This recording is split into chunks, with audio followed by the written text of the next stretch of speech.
Hi, welcome to another edition of This Issue. My guests this time are Connie Jenkins from Orono and John Peck from Brunswick. Thank you both for coming on the show today. Thank you, Bruce.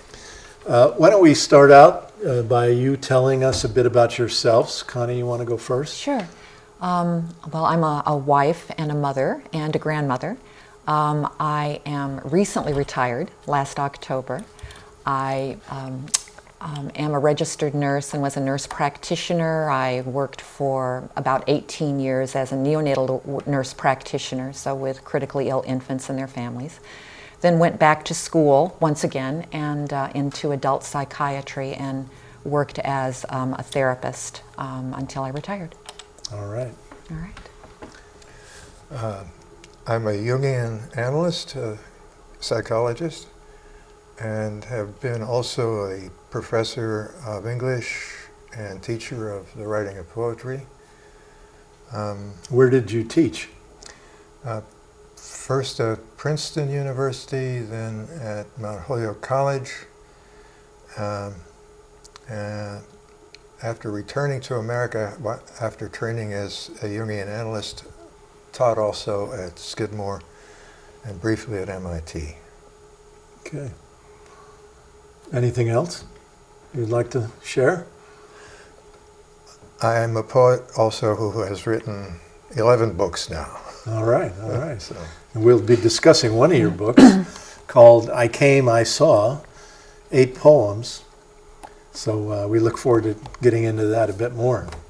You both were arrested on June 18th at Bath Iron Works here in Maine when 12 of us, now called the Zumwalt 12, blocked the road in front of the shipyard gate while the $4.5 billion Zumwalt stealth destroyer was given the blessings of Jesus Christ, the Prince of Peace. Why did each of you take that step to risk arrest at BIW on June 18th? John, you want to go first? well, I think I was prepared by a number of things to take this step. I've been on similar actions in Connecticut when my wife and I both took part in a couple of protests with Father Emmett Jarrett, who, as an Episcopal priest in the Third Order of St. Francis, ran a community house, much in the style of the Catholic Worker. And in his quiet, persistent, remarkable way, led protests against in particular against the efforts so ingrained in New London and Groton in building warships that I was even smelling the same smell, so to speak. We also did actions against the Marine Recruiting Center in New London, and I've been on actions with the Catholic Worker in New York against the Marine Recruiting Center there. All right. How about you, Connie? I think for me it's because our country is in such horrendous shape at this point, and all we have to do is look at our electoral process, and the people who are running for president this year is a wonderful symbol of where we are. I had previously taken part in an action in New York during the Republican National Convention in 2004 with the War Resisters League, and that had been a really profound experience with people some of whom had taken part in Plowshares actions, and it was a way with every part of my being of being able to speak out against war and what was happening in our country. And this is a very similar time, and you gave us the opportunity to come together, and a number of us, to talk at your home about what we as peace activists wanted to do in terms of what was happening at Bath Iron Works and yet another christening of another destroyer. And so as a group of friends committed to peace, we decided to take this action, and I was very glad to be part of it. Thank you. Connie, you also wrote a letter to the editor of the local Times Record newspaper after your arrest. What was your message to the community? I wanted to explain very succinctly why someone like me, just a regular citizen of Maine, would take, what the reasons were in very concrete fashion. And the first is because I'm a member of Pax Christi, which is a Catholic peace and social justice movement that is guided by the spirit of nonviolence, and we are called upon in three ways: through prayer, study, and action to live out our faith in the world. And so as a member of Pax Christi, I found it absolutely necessary to take part in the action. I'm a mother and a grandmother, as I said before. I would do anything to keep my children from being affected by the horrors of war. And so as that person, I could not stand by when other mothers' children will be likely affected by what will happen on that destroyer. I'm a healthcare provider, and so have taken a vow to protect life and to do no harm. And so again, as a healthcare provider, I was called, to take this action. And finally, as an American citizen who feels that, who is really grieving for our country, because I feel that we have truly lost our way, I was called to take part with 11 other people who took that, who chose to risk arrest, to make the point that it is not acceptable for our country, through what is called American exceptionalism, to put practically every other country at the world at risk. So. Thank you. John, in your book of poetry that you kindly sent me, thank you very much, it's called I Came, I Saw, 8 poems by John Peck. I learned that your father helped create the nuclear bomb for the United States. And I wondered, does that relationship between you and your father and his work to build the nuclear bomb in any way have any impact on your decision to take that step there at Bath Iron Works to block the road and the gate? How could it not? His work was unknown to my brother and me until he was on his deathbed, which I take to be a signal that he was not pleased with the commitment that he had made in good faith earlier in his life. Not pleased because he could see some of what Connie has summarized as the course the country has taken since the Yalta Conference in the 40s. A Republican in good standing. In some ways he couldn't stand for it any longer, and he had to confess to my brother, who was present at his death, I was not able to be there, that he had worked on the metallurgical team for the bomb, which meant simply, but massively, that the bomb would not have worked had the metallurgical team not been able to create the implosion sheath. That is, a metal casing strong enough to contain the explosive force of a 500-pound bomb, which is what it takes to provoke that grapefruit of plutonium into nuclear fission. So it was essential work, even though it was not the kind of work that people automatically associate with Oppenheimer's project. Yeah. Yes, it had to do, my participation in these actions over years, and this one in particular, have a lot to do with not only that, what looks like obvious complicity, but what I read in his silently spoken, merely acted confession. that there is a development possible for each of us, even for someone who found himself committed to that kind of work. It's not that I see myself as his third arm, reaching out to modify a destiny that he had to end with at the end of his life. But rather, I feel that I must do this myself, and that the story that happens to be behind me in my case helps me do it with even more interest and conviction. Yeah. John, in your book, you also write about another protest at Bath Iron Works back in 1997, when renowned Catholic priest Philip Berrigan was arrested for trying to symbolically turn swords into plowshares. And in this poem called On the Sentencing of Philip Berrigan, Portland, Maine, 1997, you write in part, Merton, Thomas Merton, the theologian, I guess we would call him right? Mm-hmm. Merton had warned the brothers, the Berrigan brothers, you won't survive America unless you hold to your disciplines. No outcomes to count on.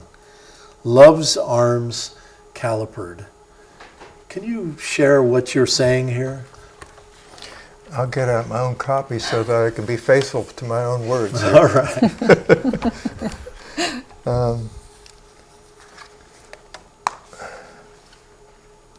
Put your question to me again, kindly, Bruce. Yeah. What are you thinking, and what are you saying as you write those words?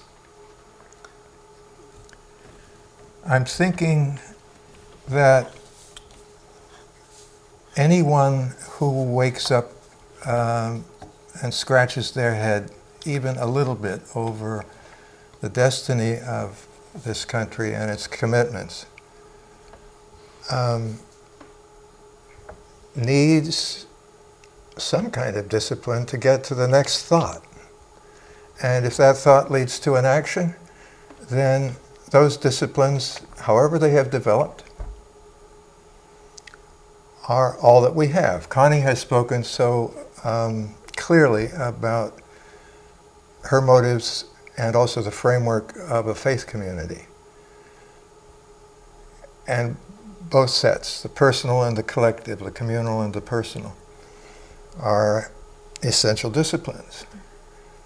We've been treated kindly by our arresting officers, but that's not always going to be the case. And taking such steps in a moment not as hospitable as this one, civically, even though awful stuff is coming down, still, we met with good treatment on that occasion, and on the 5 or 6 occasions I've taken part in, no difficulty. But Merton was speaking to Plowshares activists who were creating what became the Plowshares movement. And they went to jail. John Schuchart, whom I've also met and spoken with personally,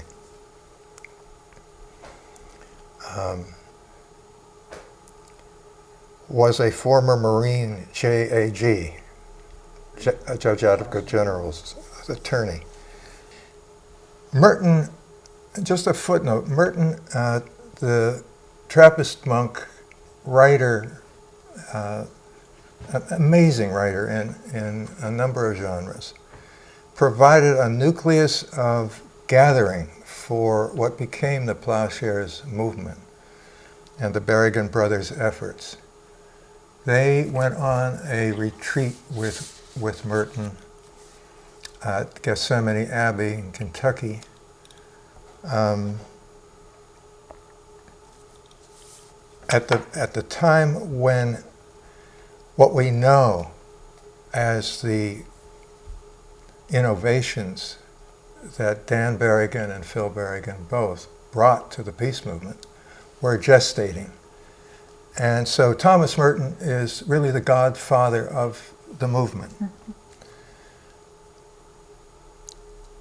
By disciplines, he wasn't referring to what they already knew about pastoral care, but rather courage and innovation while staying strictly true to the difficult practice of nonviolence.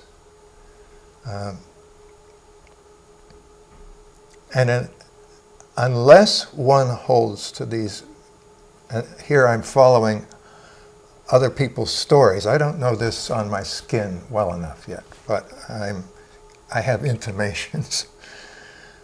Unless one holds to that spirit and practice, the country we know, both since the 60s and it feels to me, as it does to Connie, more and more so now as well, is in a singularly challenging and dangerous place.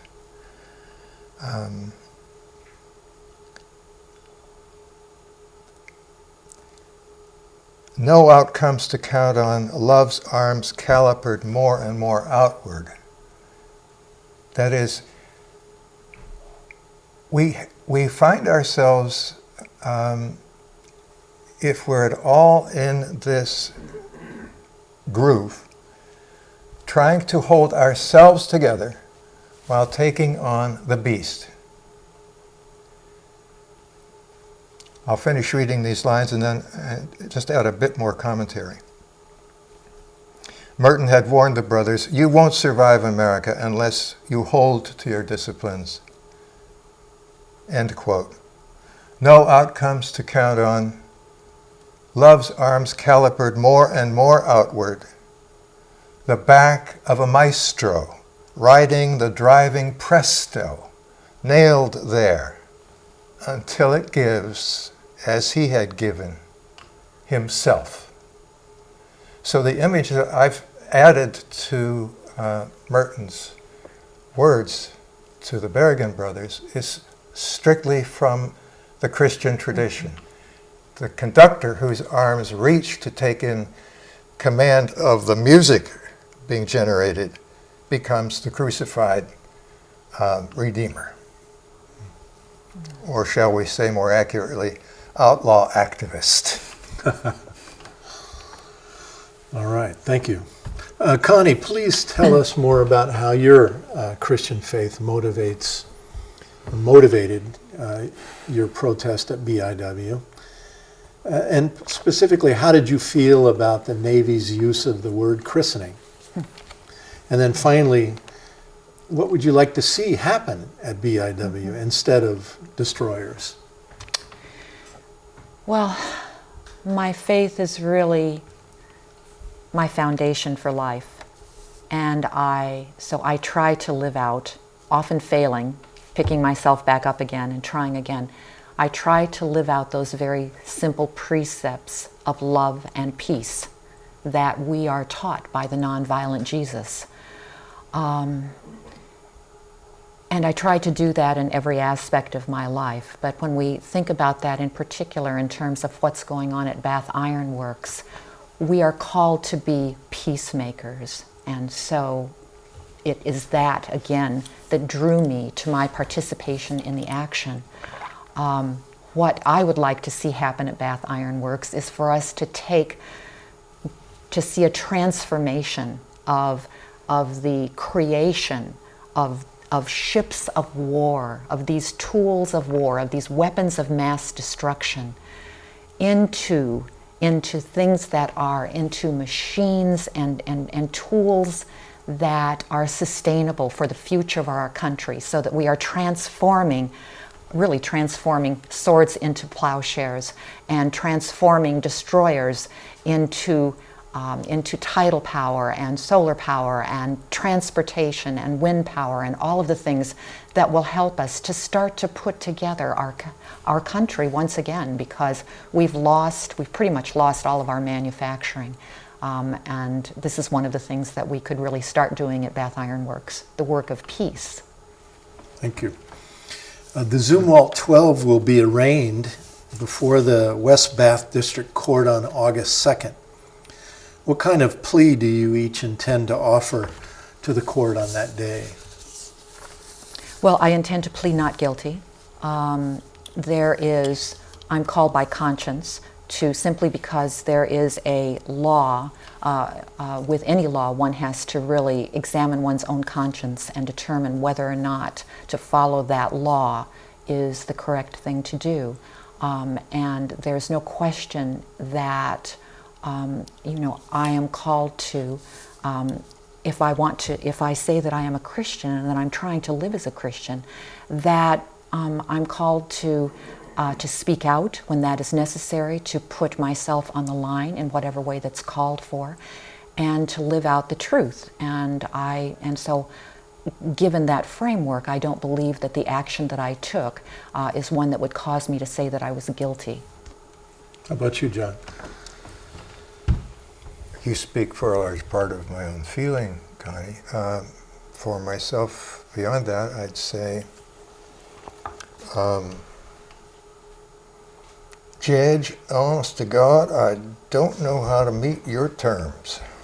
That is, there are higher laws, and whether Emerson articulates them or Yeshua of Nazareth, I can find my way to them pretty quickly and on both feet. And that's where I'll stand. Good, very good. After the arrests on June 18th by the Bath Police Department, we were taken to jail. Tell us how you felt you were treated by the Bath PD. I felt that I was treated with courtesy, respect. I said to the officer who was in charge of my arrest, I said, I'm a Christian peacemaker. And he said, I understand what you're doing. And we actually had a chance to speak with him on the bus, taking us over to the police department briefly about a documentary that he had seen on PBS about the effects of the Navy's sonar on whales and sea life. And he said, it was very interesting. And so we were able to engage a bit. Once we were going through the process, he remained, very, very courteous, and I felt respectful of what we were doing. One of the officers said to one of the folks that we were arrested with, it wasn't me, but I learned afterwards that he had said, you all are the conscience of the community. So. Any comments, John?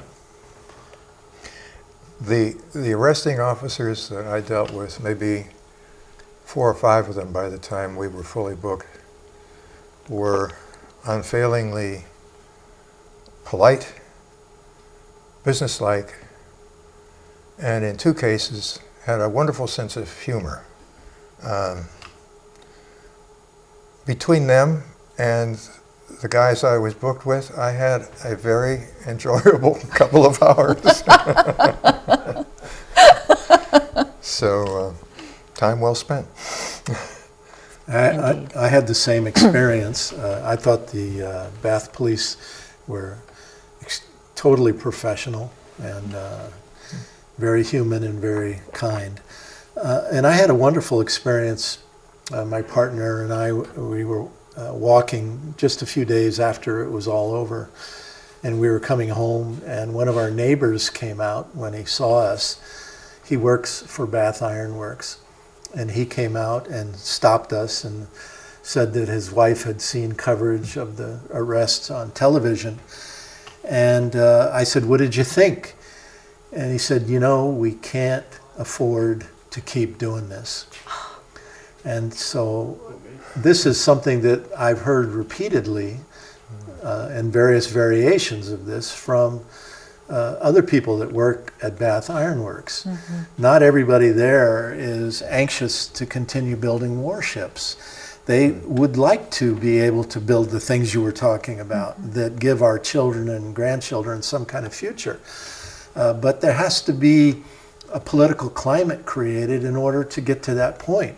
And those workers are pretty isolated, and they can't create that themselves. The community, the greater community, has to politically begin to speak and say, this is what we want, and demand that our politicians lead us in that direction. And so I think that what we're doing is perceived by some workers at Bath Iron Works as being in an alliance with them or in solidarity with their soul. Mm-hmm. Okay, so anyway. John, there was, in all the papers that published stories about the arrest, there were a list of the names and the ages of people that were arrested on that day. And with the exception of one young man at 42 years old, and I use the word young, everyone else of the Zumwalt 12 were between 61 years old and 83 years old. Could you comment on the fact that it looked like there had been a breakout of the senior citizen home on that day? Well, I'm sure you'd agree, Bruce, that it was the appearance of the class of Vietnam. That whole era welded us to our consciences in a fashion that was not a spot weld job, but a seam weld. It's spooky. It's not reassuring to see that there's only one guy or gal who's in their 40s or younger. We need something other than the age brigade to save us. And so whatever it takes, we need youth, fresh blood. What do you think, Connie? I certainly agree with what with what John is saying. Another side of it is that there are things that I can no longer do that I was able to do when I was in my 30s and 40s. One of the really nice things about being 68 and retired is that there's something else that I can do like we did. So, two sides to it. We only have less than 2 minutes left. Mm-hmm. Connie, you and others are now working on the 5th annual Maine Peace Walk during mid-October. Please tell us briefly about that. Why are you and others going to be walking across the state? 1 minute left. Okay. We're walking across the state to spread a message of peace and to build community. And I know that's much less than 1 minute, but it has, with what I've been able to do before in taking part, it has been the most wonderful experience of building community, a community of peace across our state. And so that's what we're going to continue to do. When and where does it walk? It is October. I don't know if this can be seen, but the walk will start on October the 11th through the 26th. We are going to be walking from the Penobscot Nation, where we're very honored to be hosted this year, the night before the walk begins, all the way to the Kittery Shipyard. We will be hosted during that time by communities, church groups, social justice groups throughout. All right. Thank you both very much for coming on the show. Thank you, Bruce, It was a pleasure for to be having with us. you. Thank and you. a pleasure to be arrested with you as well. Thank you. And thank you for watching another edition of This Issue. Until next time, good luck to you all, and please get organized.